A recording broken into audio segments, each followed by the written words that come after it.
ইসলামে মুসলমানের রক্ত হারাম। আমার মুসলিম ভাইয়ের রক্ত আমার উপর হারাম, তার টাকা পয়সা আমার উপর হারাম, তার মান সম্মান আমার উপর হারাম। কেমন হারাম? রাসূল সাল্লাল্লাহু আলাইহি ওয়াসাল্লাম বলতেছেন, লা জাওয়ালুদ দুনিয়া আহওয়ানু ইনদাল্লাহ আও লা হাদামুল কাবাহ আহওয়ানু ইনদাল্লাহ মিন দামি মুসলিমিন মুমিনিন।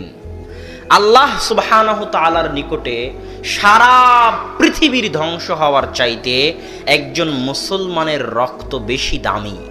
শুধু তাই নয়, রাসূল সাল্লাল্লাহু আলাইহি ওয়াসাল্লাম বলছেন, আল্লাহ সুবহানাহু তাআলার নিকটে কাবা ঘর ধ্বংস হওয়ার চাইতে একজন মুসলমানের রক্তের মূল্য দামি। তথা কাবা ঘর যদি আপনি ভেঙে ফেলেন তো আপনার যত না গুনাহ হবে, আপনি যদি একজন মুমিন মুসলিমকে হত্যা করেন তার চেয়ে বেশি গুনাহ হবে। এই জন্য আর এক হাদিসে রাসূল সাল্লাল্লাহু আলাইহি ওয়াসাল্লাম বলতেছেন, লাউ আন্না আহলাস সামাই ওয়াল আরজ, আদম আলাইহিস সালাতু ওয়াস সালাম থেকে নিয়ে কিয়ামত পর্যন্ত, জিন জাতির শুরু থেকে নিয়ে জিন জাতির শেষ পর্যন্ত এবং সকল ফেরেশতা একত্রিত হয়ে একজন মুমিন মুসলিমকে হত্যা করতেছে, তো আল্লাহ সুবহানাহু তাআলা বলতেছেন এদের সকলকে একজন মুমিন মুসলিম হত্যার কারণে একসাথে জাহান্নামে নিক্ষেপ করতে আল্লাহ দ্বিধা করবেন না।